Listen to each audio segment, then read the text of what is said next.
Good evening. Welcome all of you at platform of Chemistry by MCS.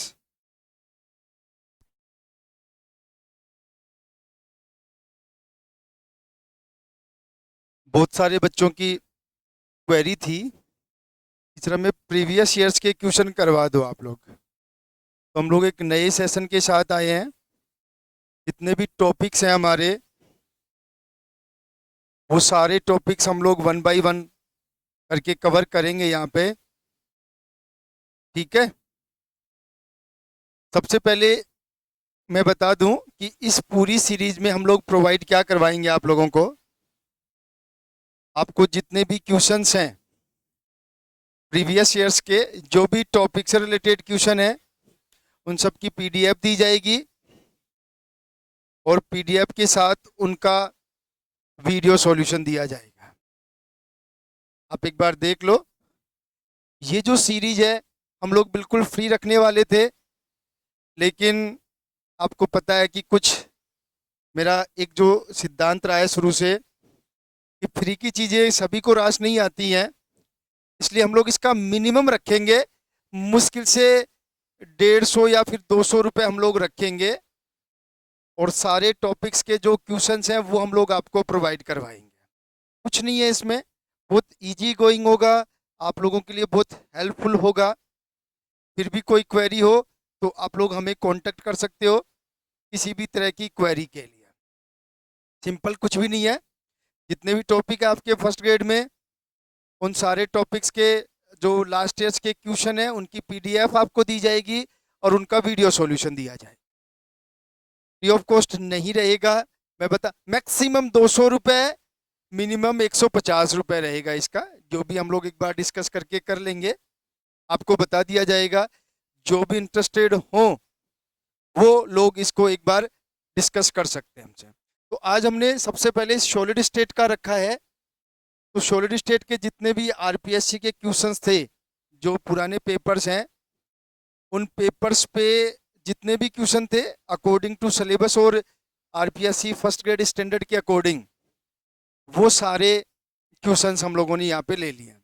Pattern हमारा यही रहेगा, इसी तरह का वीडियो सॉल्यूशन आपको मिलेगा। तो हम लोग अब क्वेश्चन डिस्कस कर लेते हैं फटाफट। देखो फर्स्ट क्वेश्चन,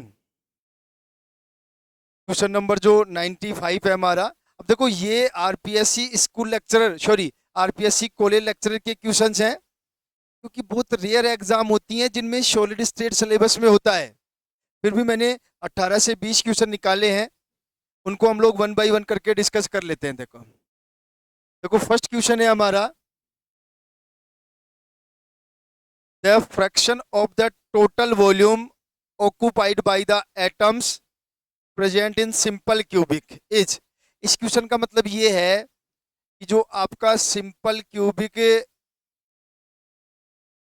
जो पैकिंग फ्रैक्शन है, जो आपका पैकिंग है, सिंपल क्यूबिक जो आपकी पैकिंग है या सिंपल क्यूबिक जो यूनिट सेल है आपकी, उसकी पैकिंग एफिशिएंसी कितनी होती है।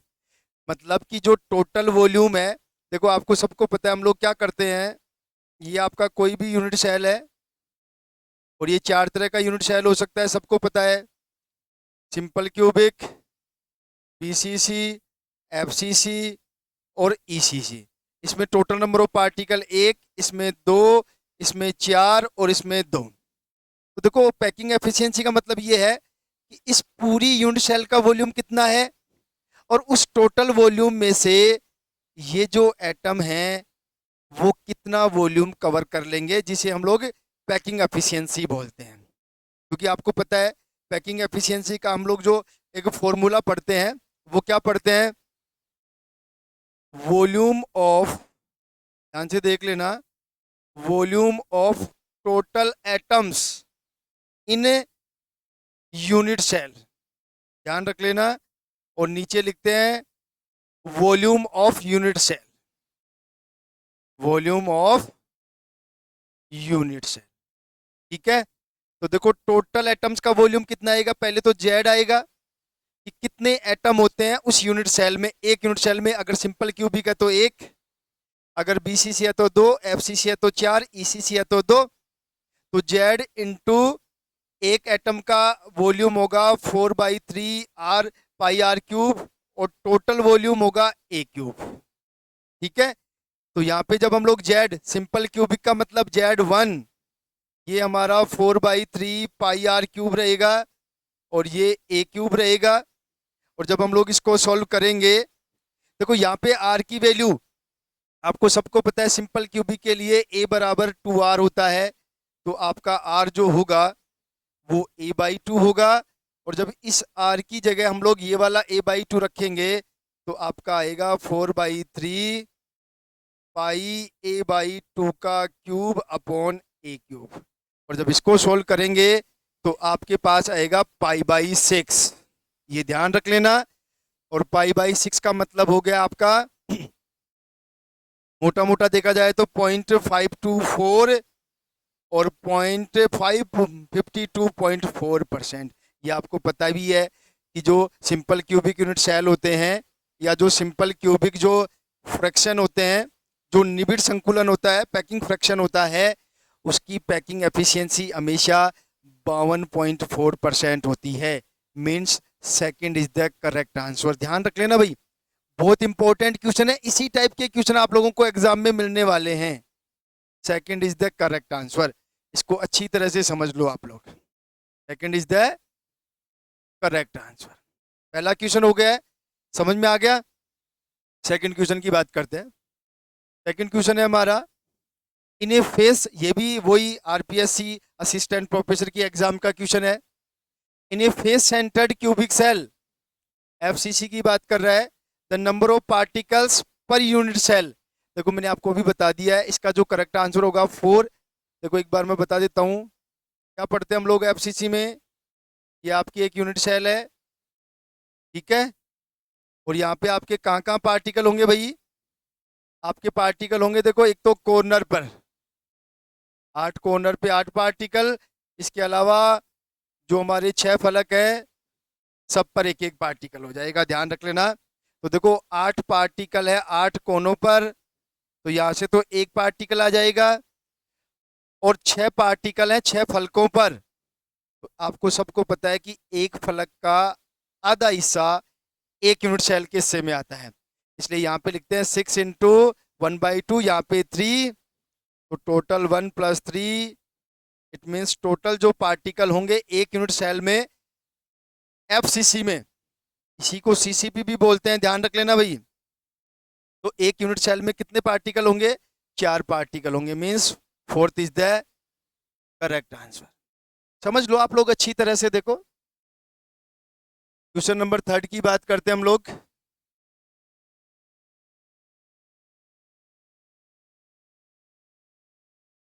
द हेक्सियल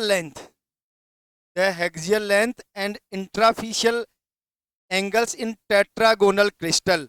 देखो आपको पता होना चाहिए, चीजें वैसे आपको याद रखनी है। देखो इसमें बहुत ज्यादा डिस्कस करने की जरूरत नहीं है। आपको जो 7 क्रिस्टल सिस्टम है उनकी एक्सियल लेंथ और उनकी जो इंट्राफेशियल एंगल्स है उनका पता होना चाहिए। तो देखो मैं आपको डायरेक्ट बता देता हूँ, जो टेट्रागोनल हमारा होता है, देखो मैंने आपको बताया था जब पढ़ाया था, मैंने कहा था टेट्रागोनल का मतलब होता है कोलगेट का डिब्बा। अब आप कोलगेट के डिब्बे को देख लो, कोलगेट के डिब्बे में देखो आप अच्छी तरह से चेक कर लो, माइंड में आ सकता है कोलगेट का डिब्बा। कोलगेट के डिब्बे में 2 लेंथ, तो जो एक तरह से एक्सिस लेंथ होती है कोई सी भी, वो तो बराबर होती है, और एक उसकी लंबाई ज़्यादा होती है वो अलग होती है।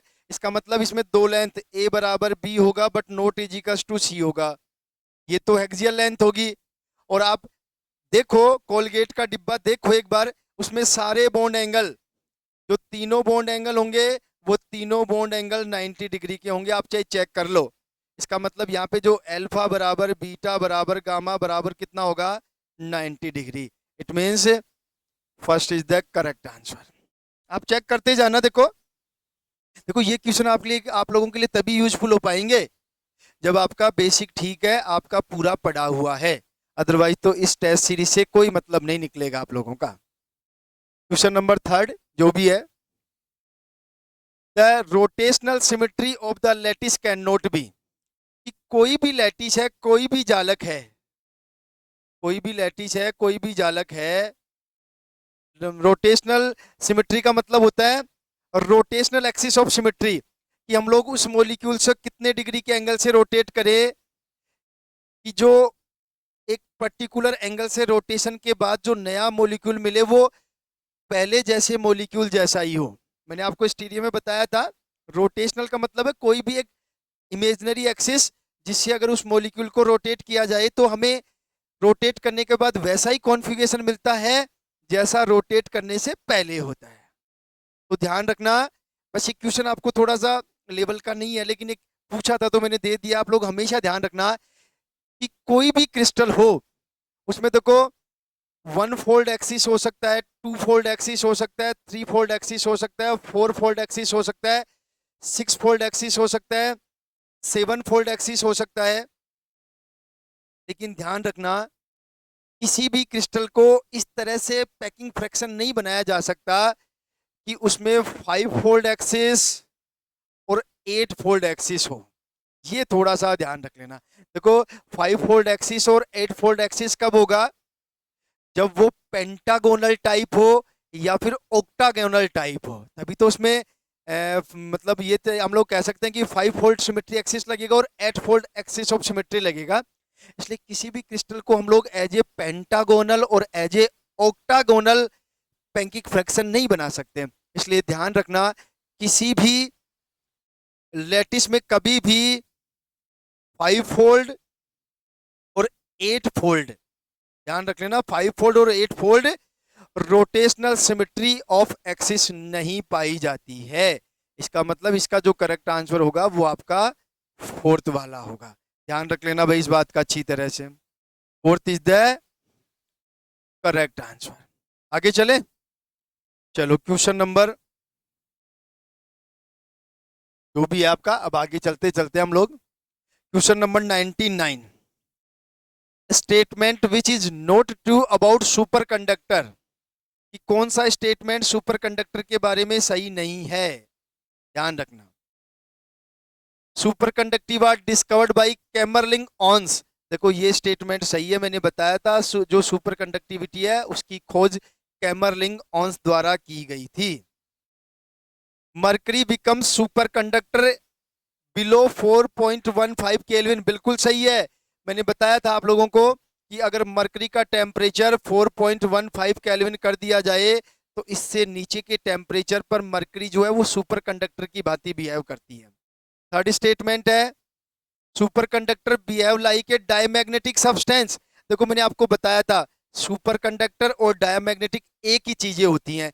क्यों होती हैं कि अगर सुपर कंडक्टर की बात करें तो उनके जो जो स्मॉल मैग्नेट होते हैं उनका जो मैग्नेटिक फील्ड होता है वो अप्लाइड मैग्नेटिक फील्ड के अपोजिट डायरेक्शन में होता है। ध्यान रखना इस बात का, ये सुपर कंडक्टर की कहानी बता रहा हूं और ये सुपर कंडक्टर की कहानी है, ध्यान रखना अच्छी तरह से। और जो हमारे डायामैग्नेटिक होते हैं ना उनमें भी सेम कहानी होती है, उनकी जो स्मॉल मैग्नेट की जो मैग्नेटिक मोमेंट की डायरेक्शन होती है वो अप्लाइड मैग्नेटिक फील्ड के अपोजिट में होती है। दूसरी लैंग्वेज में हम लोग कह सकते हैं कि जो सुपर कंडक्टर होते हैं जब उनको किसी मैग्नेटिक फील्ड में रखा जाता है तो ये एक्सटर्नल मैग्नेटिक फील्ड को एक्सपेल करते हैं। मतलब हम लोग कह सकते हैं कि सुपर कंडक्टर जो चुंबकीय क्षेत्र होता है उसमें प्रतिकर्षित होते हैं, तो डायामैग्नेटिक भी चुंबकीय क्षेत्र में प्रतिकर्षित होते हैं। इसलिए सुपर कंडक्टर डायामैग्नेटिक की भांति बिहेव करते हैं। ध्यान रखना, बहुत इंपॉर्टेंट लाइन है ये वाली।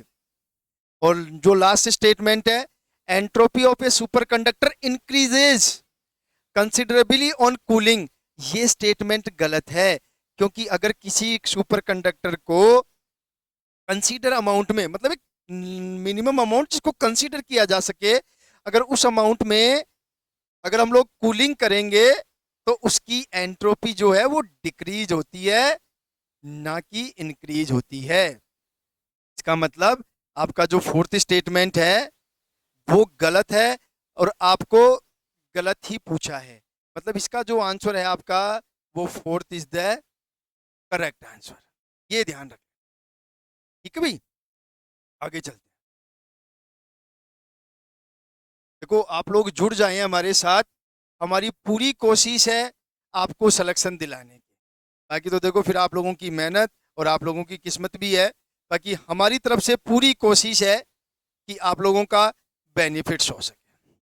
नेक्स्ट क्वेश्चन है हमारा, if the edge length of a the atomic radius in a body centred cubic structure is, मतलब यदि कोर लंबाई ए हो तो काय केंद्रित घन संरचना में परमाणु त्रिज्या होगी। If the edge length be a, edge length a है इसमें बीसीसी में, तो हमें आर निकालना है। देखो मैंने आपको 3 रिलेशन बता रखे थे। एक तो सिंपल क्यूबिक के लिए मैंने आप लोगों को क्या बताया था, देखो सारा आपको पता होना चाहिए। मैंने कहा था ए बराबर 2r। फिर मैंने आपको बीसीसी के लिए बताया था, मैंने बताया था √3a बराबर 4r, याद कर लो आप लोग। और फिर मैंने बताया था आपको एफसीसी के लिए, मैंने बताया था √2a बराबर 4r। हमें यहाँ से निकालना है, बीसीसी के लिए निकालना है। तो बीसीसी के लिए क्या निकालेंगे, देखो अगर बीसीसी की बात कर रहे हैं तो बीसीसी के लिए क्या निकाला जाएगा, हमारा क्या है 3a बराबर 4r है। r निकालना है तो आपका हो जाएगा 3√3/4a। आप लोग चेक कर लो इसके according, first is the correct answer, first is the correct answer. ठीक है, आगे चले। नेक्स्ट क्वेश्चन जो भी हमारा है, देखो लास्ट ईयर्स के क्वेश्चन मैंने रखे हैं यहाँ पे सारे, वो हम लोग देख रहे हैं बस। एफ सेंटर, एफ सेंटर क्या होता है, are caused by loss of a cation, नहीं कैटायन के लॉस से नहीं बनते हैं, एनायन के लॉस से बनते हैं। पहली चीज, इम्पार्ट कलर, पदार्थ को कलर प्रदान करते हैं, बिल्कुल सही बात है ये। इम्पार्ट डाई मैग्नेटिज्म, नहीं, अगर अनपेयर्ड इलेक्ट्रॉन है तो वो पैरा मैग्नेटिज्म देगा, ना कि डाया मैग्नेटिज्म, ये ध्यान रख लेना। Are somewhat similar to Schottky defect, Schottky effect जैसे होते हैं, नहीं शॉर्टकी डिफेक्ट जैसे नहीं होते हैं। देखो होता क्या है कि अगर हम लोग बात करें मेटल एक्सेस डिफेक्ट्स की, कौन से डिफेक्ट्स की बात करते हैं, मेटल एक्सेस डिफेक्ट्स की बात करें तो मेटल एक्सेस डिफेक्ट 2 तरह से हो सकता है। मेटल एक्सेस डिफेक्ट जो है वो 2 तरह से हो सकते हैं। Number 1, by present of extra cation in interstitial space, ये ध्यान रखना। एक तो क्या इंटरस्टिशियल स्पेस में एक्स्ट्रा कैटायन हो, या फिर दूसरा बिकॉज ऑफ एनायन वैकेंसी। आपको याद होगा मैंने बताया था आपको, इस तरह का हमने एक स्ट्रक्चर बनाया था और मैंने कहा था सपोज ये cation anion cation anion cation anion cation, और ये एक बार मैं इसको ब्लैंक छोड़ रहा हूँ, ये पॉजिटिव नेगेटिव नेगेटिव ये पॉजिटिव नेगेटिव पॉजिटिव नेगेटिव और पॉजिटिव। सपोज यहाँ पे क्या होता, यहाँ पे आपका एक एक्स्ट्रा, मतलब यहाँ पे एक एनायन आता, नेगेटिव आता, लेकिन सपोज वो यहाँ पे नहीं है, वो यहाँ से एलिमिनेट हो गया, तो उसकी जगह एक इलेक्ट्रॉन आ जाएगा, और इसी को हम लोग बोलते हैं एफ सेंटर। और ये एफ सेंटर जो है वो क्रिस्टल को कलर प्रदान करता है, ध्यान रखना, क्रिस्टल को क्या देता है। और देखो इसी डिफेक्ट्स की वजह से आपको पता है NaCl जो होता है वो येलो कलर का होता है, और जो KCl होता है वो वॉयलेट कलर का होता है। बहुत ही आपको देखना, मैं बता रहा हूँ, इस वीडियो से ही आपको लगभग क्वेश्चन मिल जाएंगे एग्जाम में। मतलब डिट्टो तो नहीं मिलेंगे, लेकिन इस पैटर्न पे आपको क्वेश्चन मिल जाएंगे, ये मान के चलो। आपका काम हो जाएगा इस वीडियो से, आपके जो 5 क्वेश्चन एग्जाम में आने हैं वो 4 से 5 क्वेश्चन इस वीडियो से हो जाएंगे, जिस तरीके से मैंने इस वीडियो को बनाया। नेक्स्ट क्वेश्चन की बात करते हैं। क्वेश्चन नंबर जो भी है आप देखते जाना। In a solid lattice the cation has left a lattice site and is located at interstitial position, the lattice defect is. देखो ये तो आपको सबको पता है कि जो डिफेक्ट्स हम लोग पढ़ते हैं, पॉइंट डिफेक्ट्स की हम लोग बात करते हैं, जो वो स्टाइकियोमेट्रिक और नॉन स्टाइकियोमेट्रिक। तो स्टाइकियोमेट्रिक डिफेक्ट्स में हम लोग दो तरह की डिफेक्ट्स पढ़ते हैं, शॉर्टकी डिफेक्ट और फ्रैंकल डिफेक्ट। देखो शॉर्टकी में क्या होते हैं, कैटायन और एनायन जो हैं, कैटायन और एनायन जो है वो पेयर में, हमेशा पेयर में उस क्रिस्टल से एलिमिनेट हो जाते हैं, इसलिए इन क्रिस्टल की जो डेंसिटी है वो डिक्रीज हो जाती है, ठीक है। और जो कंडक्टिविटी है वो क्या होती है आपकी, इंक्रीज हो जाती है। जबकि फ्रैंकल में क्या होता है कि कोई भी आयन, चाहे कैटायन हो चाहे एनायन हो, वो अपने स्पेस को छोड़ करके या अपनी लैटिस साइड छोड़ करके, लैटिस साइड को छोड़ करके इंटरस्टिशियल स्पेस में आ जाता है, ये ध्यान रख लेना। इंटरस्टिशियल स्पेस में आ जाता है या इंटरस्टिशियल पैलेस में आ जाता है। इस डिफेक्ट से जो क्रिस्टल है उसकी डेंसिटी पे कोई डिफेक्ट नहीं होता है, कोई इफेक्ट नहीं होता है। इसका जो करेक्ट आंसर होगा वो अब आप लोग समझ गए होंगे, इसका करेक्ट आंसर होगा फ्रैंकल डिफेक्ट। क्लियर है भाई, अच्छी तरह से समझ लेना। देखो देखो एक बार अगर मैं इसका डायग्राम बताऊं तो आपको याद होगा अच्छी तरह से, इशारा पढ़ रखा है हम लोगों ने, बस आपके रिवीजन के लिए है ये suppose plus minus plus minus, sorry यहाँ पे माइनस आएगा, ये प्लस ये माइनस, ये plus minus plus minus plus. Suppose यहाँ पे जो आपका कैटायन आना चाहिए था वो कैटायन यहाँ से निकल करके यहाँ पे आ जाता है, सपोज इंटरस्टिशियल पैलेस पे। इसको हम लोग बोलते हैं फ्रैंकल डिफेक्ट। कौन सी डिफेक्ट बोलेंगे इसको हम लोग, फ्रैंकल डिफेक्ट, ठीक है। आगे चले,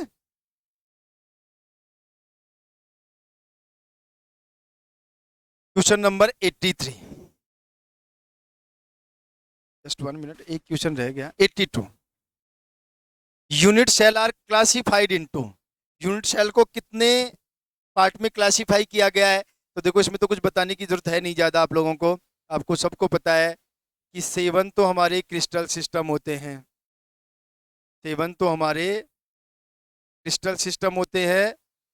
और ये 7 क्रिस्टल किसके बेसिस पे, हेक्सियल लेंथ ए बी सी और इंट्राफिशियल एंगल अल्फा बीटा और गामा के बेसिस पे। और हमारे 14 जो होते हैं वो होते हैं ब्रेविज लैटिस। और ये जो ब्रेविज लैटिस बनते हैं वो इस बेसिस पे बनते हैं कि जो आपका 7 क्रिस्टल सिस्टम है, मान लो उनमें से एक एक क्रिस्टल सिस्टम है, 5 6 7, ये 7 क्रिस्टल सिस्टम है। इस क्रिस्टल सिस्टम में कितने टाइप की यूनिट सेल हो सकती हैं, एस सी, बी सी सी, ई सी सी और एफ सी सी में। इस बेसिस पर ये 14 ब्रेविज लैटिस होते हैं। कौन से लैटिस बनते हैं, ये ब्रेविज लैटिस बनते हैं। तो देखो आपका आंसर तो यहाँ से क्लियर हो जाएगा, 7 क्रिस्टल सिस्टम एंड 14 ब्रेविज लैटिस। देखो एक शॉर्ट में मैं बता देता हूँ, 7 क्रिस्टल सिस्टम आपके कौन से होते हैं, क्यूबिक, टेट्रागोनल, ठीक है, टेट्रागोनल के बाद में ऑर्थोरोम्बिक, देख लेना एक बार आप लोग, ऑर्थोरोम्बिक के बाद में आपका ट्राइगोनल, ट्राइगोनल के बाद आपका हेक्सागोनल। देखो मैं बता रहा हूं, बाकी याद आप अपने हिसाब से रखना इन चीजों को, मोनोक्लिनिक और ट्राइक्लिनिक। और देखो इसके जो ब्रेविज लैटिस, ये तो 7 क्रिस्टल सिस्टम है, इसमें ब्रेविज लैटिस होते हैं 3, कौन से, एस सी, बी सी सी और एफ सी सी। ध्यान रख लेना भैया अच्छी तरह से। इसमें क्रिस्टल सिस्टम होते हैं आपके 2, एस सी और बी सी सी। एस सी का मतलब सिंपल क्यूबिक। ऑर्थोरोम्बिक में आपके क्रिस्टल सिस्टम होते हैं चारों, चारों कौन से, एस सी सी, बी सी सी, एफ सी सी और ई सी सी। ट्राइगोनल में आपका सिस्टम होता है Bravais lattice only 1, S C. Hexagonal में आपका ओनली 1, सिंपल क्यूबिक। मोनोक्लिनिक में आपके होते हैं 2 ब्रेविज लैटिस, एक तो एस सी और एक ई सी सी। और ट्राइगोनल में आपका होता है एक ब्रेविज लैटिस एस सी। ध्यान रख लेना भाई अच्छी तरह से, बहुत इंपॉर्टेंट है। क्वेश्चन इसी टाइप के मिलने हैं आप लोगों को एग्जाम में, ध्यान रख लेना। ठीक है, आगे चले, एक बार फिर से चेक कर लो आप लोग, यहां तक कोई भी इश्यू हो तो पूछ लो। क्वेश्चन नंबर 83, देखो 83 में क्या है। A metallic element exist as a cubic lattice, each edge of unit cell is this, the density of the metal is this, the number of unit cell in 100 grams। देखो 100 ग्राम में हमें unit cell निकालनी है। देखो अगर हमें, देखो किस क्वेश्चन को समझो आप लोग, हिंदी में बताता हूं पहले। एक धातु तत्व घन जाली में के रूप में है, इकाई सेल का प्रत्येक किनारा 2.88 एंगस्ट्रोन है तथा धातु का घनत्व 7.2 ग्राम सेंटीमीटर इनवर्स क्यूब है। इस धातु के 100 ग्राम में कितने इकाई सेल होंगे? देखो यहां से एक चीज बिल्कुल क्लियर रखना कि अगर हमारे पास टोटल मेटल कितना है, 100 ग्राम, ठीक है। अब हमें बताना है 100 ग्राम में कितनी यूनिट सेल होंगी। अगर हमें एक यूनिट सेल का मास पता चल जाए, एक यूनिट सेल का मास पता चल जाए, तो हम लोग आसानी से बता सकते हैं कि 100 ग्राम में कितनी यूनिट सेल होंगी। देखो चीजों को समझो, समझने से ही चीजें क्लियर होंगी। आप चाहो कि मैं बिना समझे कुछ कर लूंगा, दिस इज नॉट पॉसिबल। देखो आपके पास 100 ग्राम था और 100 ग्राम में आपको यूनिट सेल निकालनी है, तो आपको एक यूनिट सेल का मास निकालना पड़ेगा। देखो अब देखो एक यूनिट का मास सेल निकालने के लिए हमें क्या करना पड़ेगा, वो हम लोग देख लेते हैं। देखो सबसे पहले दिया हुआ क्या है, ए दिया हुआ है 2.88 एंगस्ट्रोन, या इसको मैं कह सकता हूं 2.88 इंटू 10 की पावर माइनस 8 सेंटीमीटर। एक एक चीजों को समझ लो आप लोग, देखो ठीक है। इसके बाद आपको डेंसिटी दी गई है, डेंसिटी आपकी है 7.2 ग्राम सेंटीमीटर क्यूब इनवर्स, और आपको मास दिया गया है मेटल का, मास ऑफ मेटल ये आपको दिया है 100 ग्राम। अब हमें एक यूनिट सेल का मास निकालना है। देखो एक यूनिट सेल का मास निकालने के लिए हम क्या करेंगे, देखो समझना, सबसे पहले हम लोग निकालेंगे वॉल्यूम, क्योंकि डायरेक्टली तो मास नहीं निकाल सकते। वॉल्यूम ऑफ 1 यूनिट सेल, और देखो 1 यूनिट सेल का वॉल्यूम सबको पता है, ए क्यूब होगा, लंबाई गुना चौड़ाई गुना ऊंचाई। सही है, बिल्कुल यही तो होता है। अरे यही तो यूनिट सेल है, ठीक है। जस्ट 1 मिनट, एक minute.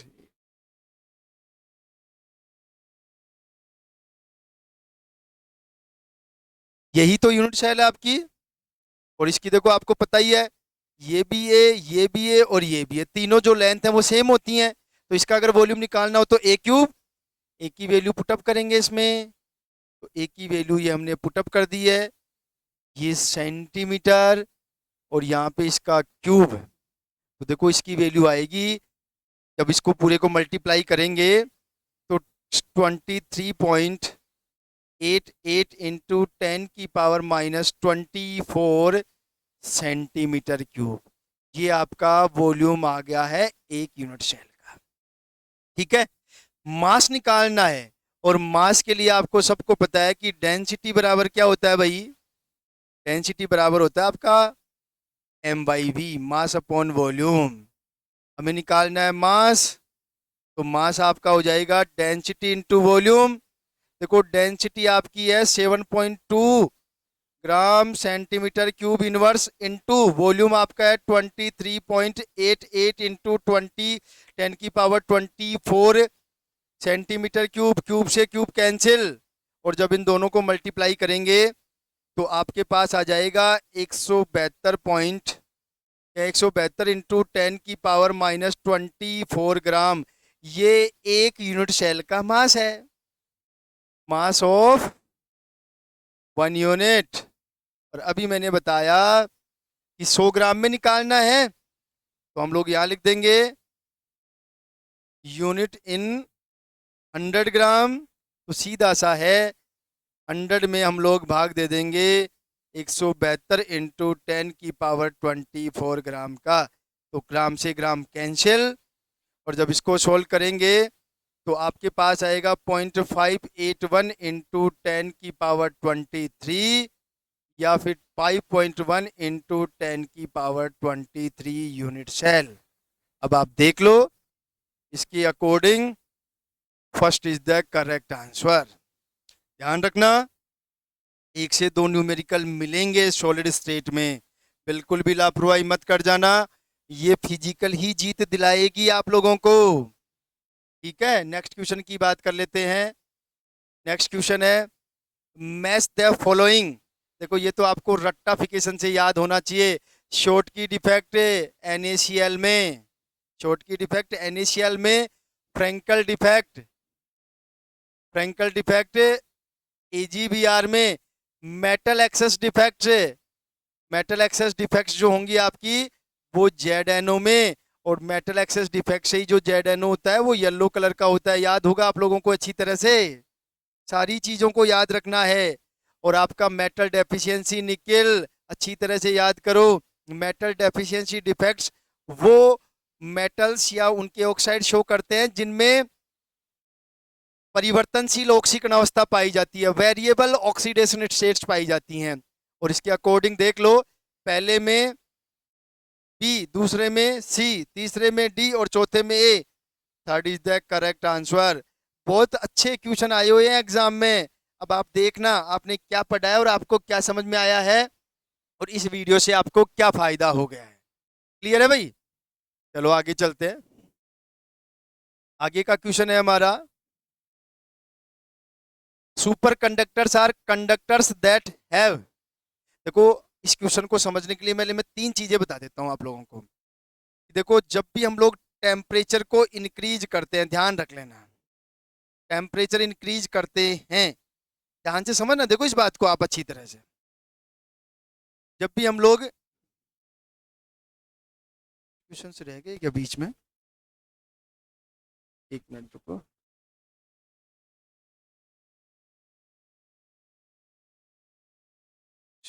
Just 1 minute.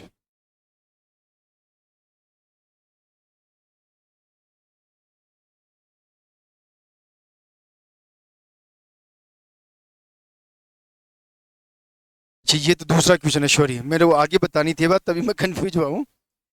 Super conductor की बात कर रहा है ये। और देखो सुपर कंडक्टर क्या होते हैं, मैंने पहले भी बता रखा है कि जो एक मिनिमम टेम्परेचर होता है उससे नीचे जो है, उससे नीचे के टेम्परेचर पर ये सुपर कंडक्टर की भांति बिहेव करते हैं। तो देखो इसके ऑप्शन देख लेते हैं। जीरो रेसिस्टेंस, हाँ एक चीज और, सुपर कंडक्टर का मतलब है कि उनमें जो रेसिस्टेंस होता है वो जीरो हो जाता है। सुपर कंडक्टर का मतलब है उसकी चालकता बहुत ज्यादा होगी, कंडक्टिविटी ज्यादा कब होगी, जब उसका रेसिस्टेंस जीरो होगा। तो एक पर्टिकुलर, जैसे मैंने अभी पहले बताया था, मरकरी के लिए बात करें तो जो 4.1 केल्विन टेम्परेचर है, उससे कम टेम्परेचर पर मरकरी का जो रेसिस्टेंस है वो जीरो हो जाता है, इसलिए वो सुपर कंडक्टर होता है। यहाँ पे देख लेते हैं, zero resistance at ambient temperature, सामान्य ताप पर प्रतिरोध शून्य हो जाता है, नहीं सामान्य ताप पर नहीं होता है। Zero resistance at very high temperature, high temperature का तो कोई मतलब ही नहीं है। Zero resistance at very low temperature, बिल्कुल दिस स्टेटमेंट इज करेक्ट कि जीरो वेरी लो टेम्परेचर पर जो रेसिस्टेंस है वो जीरो हो जाता है। और ये infinite resistance at very low temperature, अनंत प्रतिरोध हो जाता है, अनंत प्रतिरोध तो हो ही नहीं सकता। That is the correct answer. मतलब ये है कि सुपर कंडक्टर जो होते हैं उनका रेसिस्टेंस जीरो होता है, और वो रेसिस्टेंस जीरो कब होगा, एक मिनिमम या वेरी लो टेम्परेचर के नीचे अति निम्न ताप पर प्रतिरोध शून्य हो जाता है। मैंने क्लास में भी बताया था, जैसे मरकरी के लिए ये टेम्परेचर है 4.15 केल्विन, ये ध्यान रख लेना आप लोग। मैंने शायद उस समय पढ़ाया था तब मैंने गलती भी की थी, वहां शायद मैंने आपको हीलियम बता दिया था, ये थोड़ा सा ध्यान रख लेना आप लोग। ठीक है, एक मिनट और मैं चेक करूं, क्या पता वही मिस्टेक मैं अब कर रहा हूं। एक मिनट, जस्ट 1 मिनट, हम लोग चेक कर ले। ये हीलियम और मरकरी में मेरा कंफ्यूजन रहता है मेरे। बिल्कुल मरकरी ही आएगा क्योंकि ये स्टेटमेंट सही है। आगे चलें, चलो यहां तक पहुंच गए हैं, क्वेश्चन नंबर 86 पर हम लोग आ गए हैं। और 86 क्या है, identified the wrong crystal structure. निम्न में से कौन सी गलत क्रिस्टल स्ट्रक्चर है?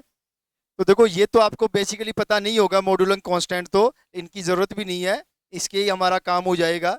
और हमारा काम कैसे होगा देखो, NaCl का कोऑर्डिनेशन नंबर 6 होता है सोडियम का, और दोनों का CaCl का, सीजियम और क्लोरीन दोनों का कोऑर्डिनेशन नंबर 8 और 8 होता है। इसका मतलब ये गलत है, इसमें ये सही है 8 और 4 होता है। CdI2 ये जनरली नहीं पढ़ते, लेकिन ध्यान रख लेना इन फ्यूचर, इनका कोऑर्डिनेशन नंबर, कैडमियम का कोऑर्डिनेशन नंबर 6 होता है, आयोडीन का कोऑर्डिनेशन नंबर 3 होता है इस CdI3 में। इसका मतलब हम लोग कह सकते हैं यहाँ से जो करेक्ट आंसर निकल के आएगा, second is the correct answer, second is the correct answer. आगे चले, देखो एक एक क्वेश्चन आप लोग समझ लो, इसी टाइप के क्वेश्चन आप लोगों को मिलेंगे। नेक्स्ट देखो, ये कुछ क्वेश्चन है जो आपको याद रखने हैं, इनका कोई बहुत ज्यादा कंसेप्ट होता नहीं है। Which of the following is not ferrimagnetic compound? देखो फेरी मैग्नेटिक कंपाउंड जो है वो बेसिकली ट्रांजिशन एलिमेंट्स के ऑक्साइड्स होते हैं, या तो वो सिंपल, जो मतलब एक तरह से मैं कह सकता हूँ थोड़ा सा हाई लेवल का है, लेकिन आप लोगों ने पढ़ रखा होगा कि जो स्पाइनल और एंटी स्पाइनल होते हैं वो बेसिकली फेरी मैग्नेटिक होते हैं।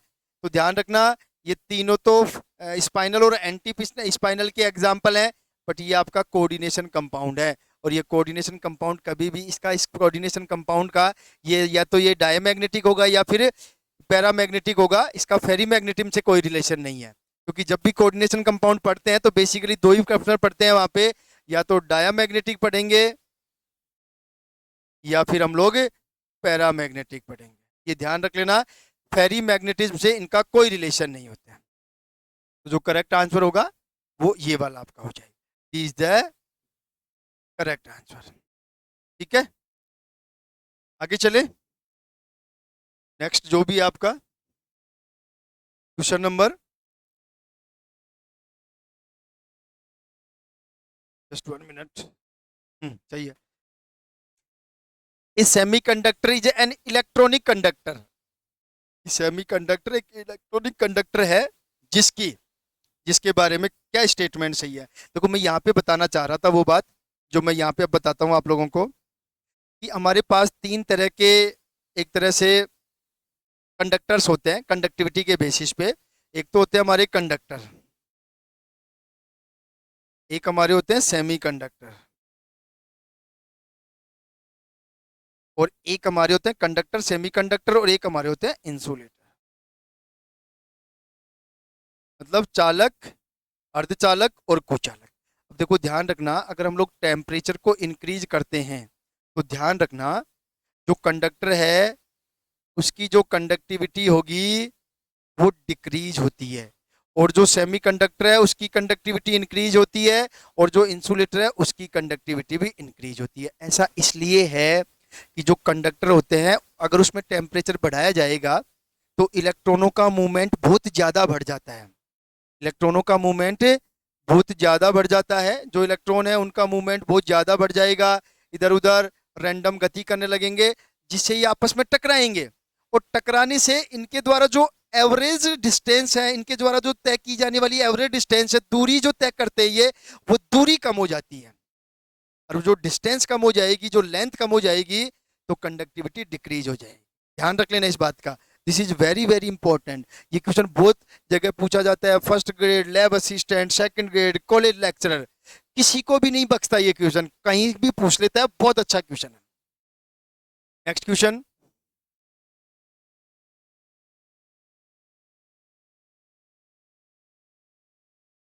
अगर इस क्वेश्चन की अगर हम लोग बात करें, यहां देखो ये क्वेश्चन जो है, अभी तक जो मैंने क्वेश्चन बताए हैं वो, अभी तक जो क्वेश्चन डिस्कस कर लिए वो आरपीएससी असिस्टेंट प्रोफेसर और आरपीएससी पॉलिटेक्निक लेक्चरर के क्वेश्चन थे, लेकिन उनका स्टैंडर्ड ध्यान रखना अपने लायक है, इसलिए मैंने करवा दिया। Question number 84, among the following metal which one act as a superconductor at highest temperature among these? इनमें से कौन सा सुपर कंडक्टर जो है वो हाईएस्ट टेम्परेचर पर सुपर कंडक्टर की भांति बिहेव करता है? तो देखो अब इतनी सारी चीजें तो याद रहती नहीं है, अब ये तो ऐसे क्वेश्चन है कि अगर आपका कहीं पढ़ा हुआ है और आपको याद है तो आपका हो जाएगा, अदरवाइज इन क्वेश्चन के पीछे भागने की जरूरत नहीं होती है, लेकिन लास्ट ईयर का क्वेश्चन है इसलिए इसका आंसर जरूर आप लोग ध्यान रख लेना। 2011 पोलोटेक्निक में पूछा हुआ है, ध्यान रख लेना, ठीक है। और फोर्थ आंसर ध्यान भी रख लेना, क्वेश्चन नंबर 86। 86 क्या है देखो, मेटेलिक गोल्ड क्रिस्टलाइजेज इन एफसीसी प्लेटिस की जो गोल्ड है उसका जो जो पैकिंग फ्रैक्शन, जो एक तरह से जो हम लोग ये कह सकते हैं कि उसका जो पैकिंग निजी से निबिड़ संकुलन हम लोग बोल रहे हैं, वो जो होता है उसका एफसीसी होता है। जो निबिड़ संकुलन जिसे हम लोग बोलते हैं, क्लोज पैकिंग जिसे हम लोग बोलते हैं, वो एफसीसी मैनर में होती है। लेंथ दे रखी है 4.07 angstrom. What is the closest distance between gold, मतलब हमें दो, मतलब हम मैं बता दूं एक सिंपल सा करके कि आपका जो लैटिस अरेंजमेंट है वो ये वाला है और इसमें एफसीसी है। एफसीसी का मतलब आप लोग समझ गए होंगे कि सारे तो कॉर्नर्स पे, और इसके अलावा जो हमारे चार फलक हैं उन फलकों पर। इसका मतलब अगर हम लोग यहाँ पे बात करें तो हमें, अगर यहाँ पे हम लोग ये फेस डायगोनल लें तो हमें एक तरह से ये जो दो एटम है इनके बीच की डिस्टेंस निकालनी है। मीन्स हम लोग ये कह सकते हैं दो एटम्स ये हैं, इनके दोनों के बीच की डिस्टेंस ये वाली होगी। मीन्स हमें इनका डायमीटर निकालना है, मीन्स व्यास निकालना है, ये ध्यान रख लेना। दो एटम्स की त्रिज्या जो होगी आर और आर, वो दो एटम्स के बीच की दूरी को रिप्रेजेंट करेगा। ध्यान से समझ लो, देखो आप लोग डायमीटर निकाल लेंगे हम लोग। तो डायमीटर निकालने के लिए क्या करेंगे, देखो बीसीसी है, बीसीसी के लिए रिलेक्शन मैंने अभी बताया था आपको, अंडर द रूट 2a बराबर आपका होता है 4r।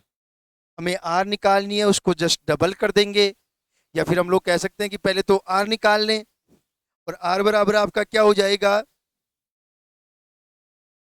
आपका अगर हम लोग r की बात करें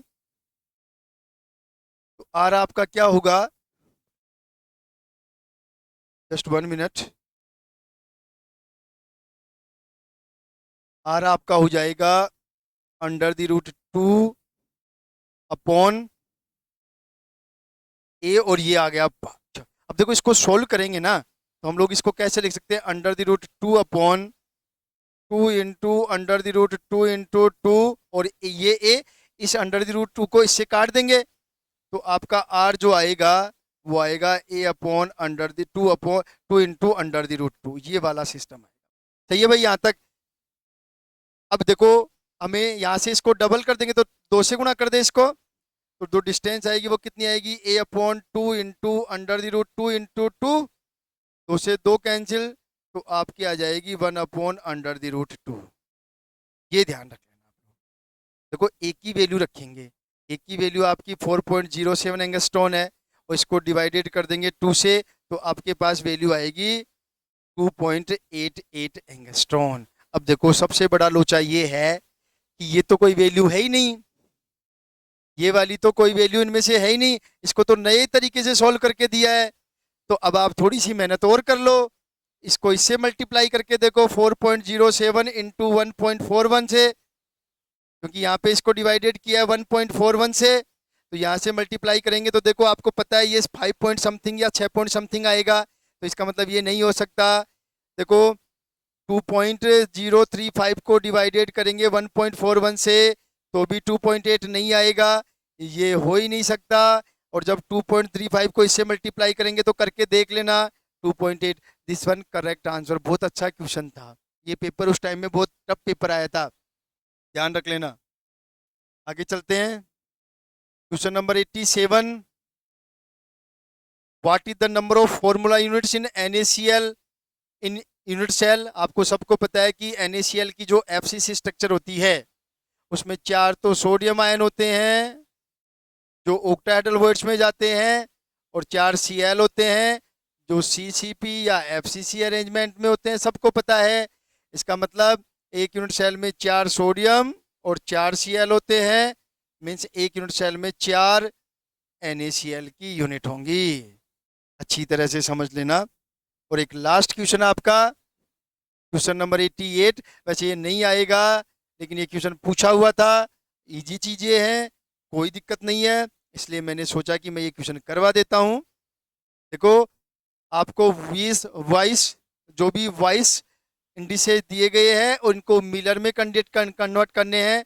तो कुछ नहीं करना, आपके जो ये वैल्यूज आपको दी गई है, अल्फा मतलब इनफाइनाइट है सॉरी है, और ये -2c, इनका रेसिप्रोकल ले लो तो 2.1 2/1, और इसको तो जीरो कर लो आप हमेशा के लिए, और इसको ले लो माइनस में 1/2।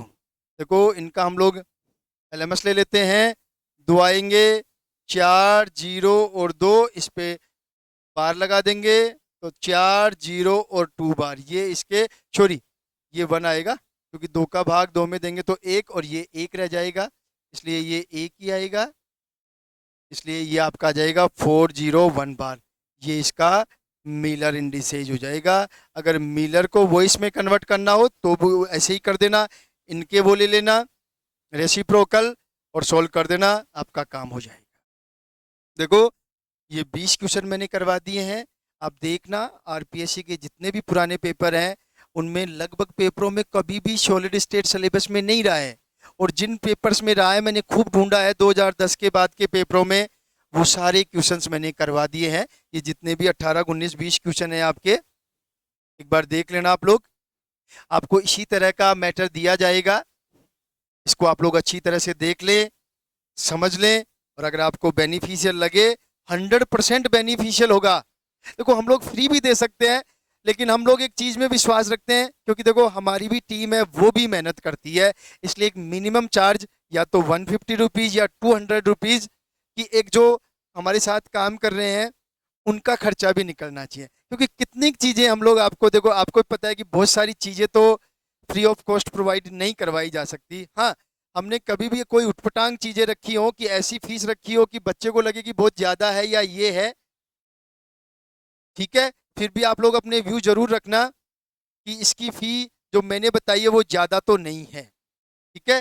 तो आपके फर्स्ट पेपर का काम खत्म, जो भी मैं अपने हिसाब से डाल दूंगा, रिकॉर्डेड मिलेंगे सारे के सारे वीडियोज आपको, वो मैं मेरे हिसाब से डाल दूंगा, आपको टाइम टू टाइम मिलते रहेंगे।